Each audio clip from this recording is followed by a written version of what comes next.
Daily bread Bible facts. సనాతన ధర్మం అంటే ఏమిటి? సనాతన ధర్మం ప్రకారం విగ్రహారాధన చేయవచ్చా? సనాతన ధర్మం ప్రకారం దేవుడెవరు అనే విషయాలు ఈ వీడియో ద్వారా పూర్తిగా తెలుసుకుందాం. ముందుగా సనాతన ధర్మం అంటే ఏమిటో తెలుసుకుందాం. సనాతన అంటే పురాతన లేదా అతి ప్రాచీనమైనది అని అర్థం. ధర్మం అంటే చట్టం అని అర్థం.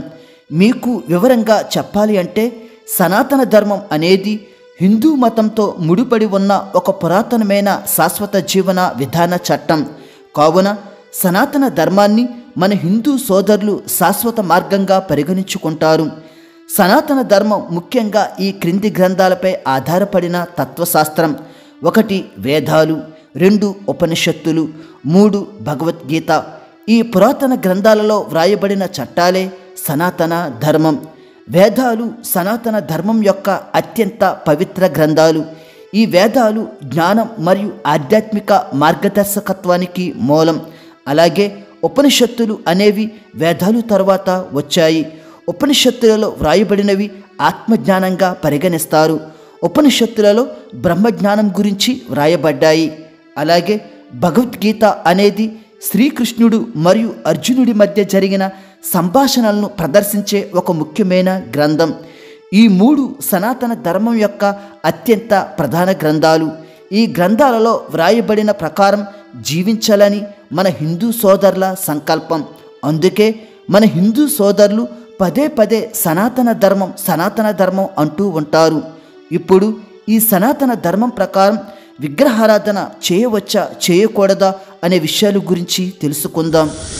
యజుర్వేదం 32:3లో ఈ విధంగా వ్రాయబడింది: నతస్య ప్రతిమ అస్తియస్య నామ మహద్వసః. దీనికి అర్థం, మహా సుసంపన్నమగు ఆ పరమాత్మకు ప్రతిమ లేదు, ఆత్మకు ప్రతిరూపము చేయలేము, గనుక ప్రకృతి అందలి జడ వస్తువులను ఆరాధించరాదు అని అర్థం. దీని ప్రకారం ఆత్మకు ప్రతిరూపము లేదు గనుక ప్రకృతిలో ఉన్న జడ వస్తువులను ఆరాధించకూడదు. జడ వస్తువులు అంటే రాళ్ళు, కొయ్య, మట్టి, వెండి, బంగారం వంటి తదితర లోహములు.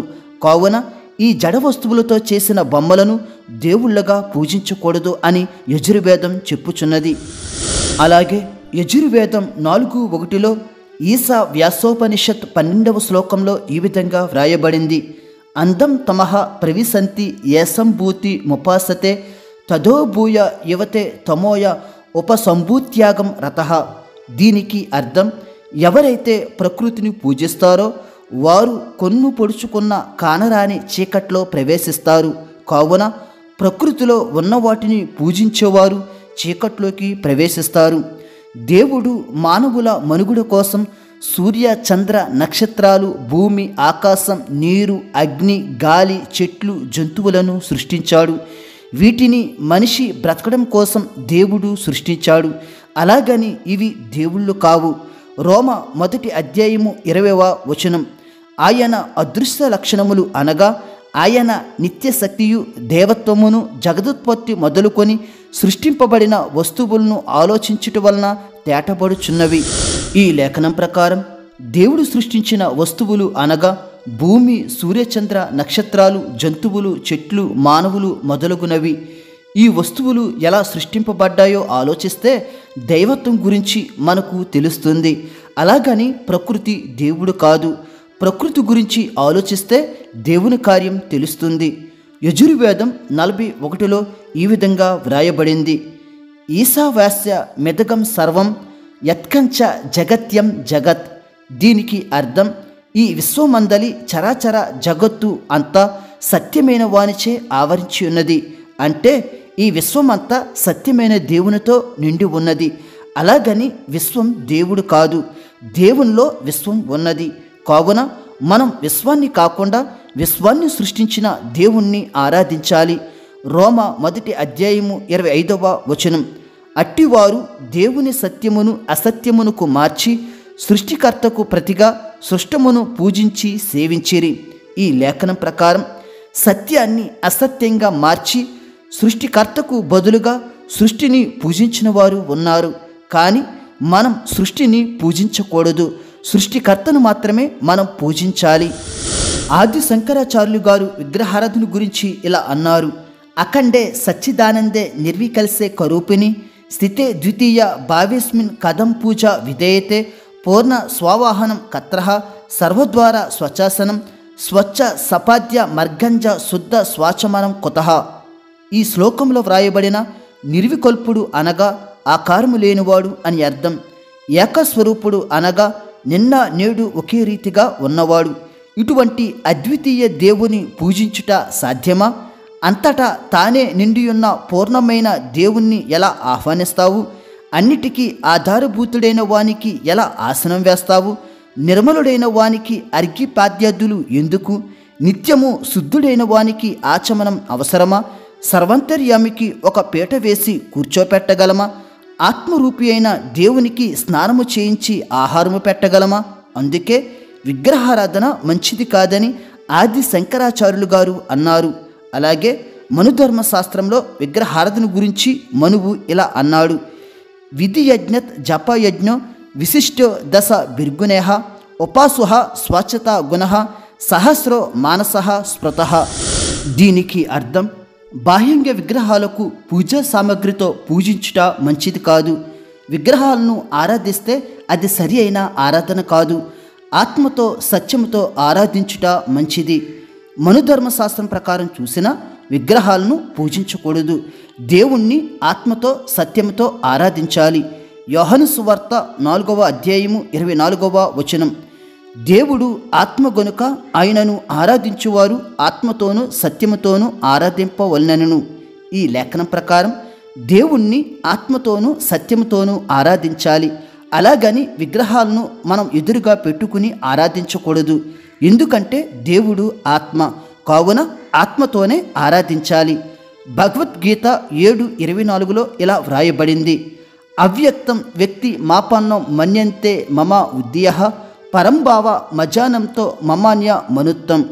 దీనికి అర్థం నాశనము లేని సర్వశ్రేష్టమైన నా యొక్క స్వభావమెరుగని అవివేకులు నామరూపము లేని నన్ను నామరూపినిగా భావించుచున్నారు.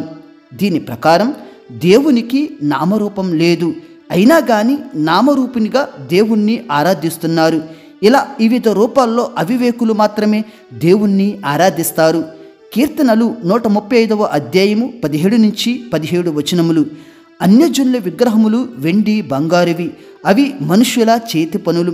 వాటికి నోరుండియు పలుకవు, కన్నులుండియు చూడవు, చెవులుండియు వినవు, వాటి నోలలో ఊపిరి లేసమైన లేదు. ఈ లేఖనం ప్రకారం విగ్రహాలలో ఎటువంటి ప్రాణం లేదు. అవివేకులు మాత్రమే విగ్రహాలను పూజిస్తారు. అయితే విగ్రహాలు దేవుళ్ళు కానప్పుడు మరి దేవుడు ఎలా ఉంటాడు? అసలు సనాతన ధర్మం ప్రకారం దేవుడెవరు అనే విషయాలు ఇప్పుడు తెలుసుకుందాం. భగవద్గీత 11వ అధ్యాయము విశ్వరూప సందర్శన యోగం 12వ శ్లోకంలో ఈ విధంగా వ్రాయబడింది. దివి సూర్య సహస్రభవే త్యుగ పతుత్తిద యది బాహ సదృశి సాస్య ద్వాససత్య మహాత్మనంహ. దీనికి అర్థం 1000 సూర్యులు ఏకకాలంలో ఆకాశంలో ప్రకాశించిన ఆ మహాత్ముడి యొక్క విశ్వరూప తేజస్సుకు సాటి రావు. దీని ప్రకారం దేవుడు మహా తేజస్సుతో నిండి ఉంటాడు. తేజస్సు అంటే వెలుగు అని అర్థం. 1000 సూర్యులు ఏకకాలంలో ప్రకాశించిన దేవుని వెలుగు ముందు అవి పనిచేయవు. 1 తిమోతి 6:16. సమీపింపరాని తేజస్సులో ఆయన మాత్రమే వసించుచు అమరత్వము గలవాడై ఉన్నాడు. ఈ లేఖనం ప్రకారం దేవుడు మహా తేజస్సుతో ఉన్నాడు. ఆ తేజస్సు వల్ల మనం సమీపించలేము. అంటే దేవుడు మహా గొప్ప వెలుగై ఉన్నాడు. భగవద్గీత 15వ అధ్యాయము పురుషోత్తమ ప్రాప్తియోగం 6వ శ్లోకంలో ఈ విధంగా వ్రాయబడింది. నతద్భా సైతే సూర్యో నస సాంకోన పావకః. దీనికి అర్థం నా యొక్క మోక్ష స్థానంలో సూర్యుడు గాని చంద్రుడు గాని వెలుగియవు. నా యొక్క స్వయం తేజస్సే వెలుగునిస్తుంది. దీని ప్రకారం దేవుడు ఉండే స్వర్గంలో సూర్యచంద్రులు వెలుగునియ్యవు. దేవుని యొక్క వెలుగే మనకు వెలుగునిస్తుంది. ప్రకటన 21:23. ఆ పట్టణములో ప్రకాశించుటకై సూర్యుడైనను చంద్రుడైనను దానికి అక్కరలేదు. దేవుని మహిమయే దానిలో ప్రకాశించుచున్నది. గొర్రెపిల్లయే దానికి దీపము. ఆ పట్టణము అంటే పరలోకంలో కట్టబోయే నూతన యెరూషలేము. మనం అందులో ప్రవేశించాక సూర్యచంద్రుల వెలుగు మనకు అవసరం ఉండదు. ఎందుకంటే దేవుని మహిమే మనకు వెలుగుగా ఉంటుంది. గొర్రెపిల్లయే దీపంగా ఉంటుంది. గొర్రెపిల్ల అంటే యేసుక్రీస్తు. ఆ యేసుక్రీస్తే మనకు దీపం.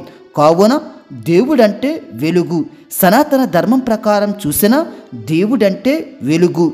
విగ్రహాలు దేవుళ్ళు కాదు. కావున సత్యమైన మహా తేజస్సు కలిగిన మహా గొప్ప వెలుగైన యేసుక్రీస్తును ఆరాధించండి. ఈ వీడియో మీకు ఆశీర్వాదకరంగా ఉన్నట్లయితే లైక్ చేసి సబ్స్క్రైబ్ చేసుకోవడం మర్చిపోవద్దు. దేవుడు మిమ్ములను మీ కుటుంబములను దీవించునుగాక.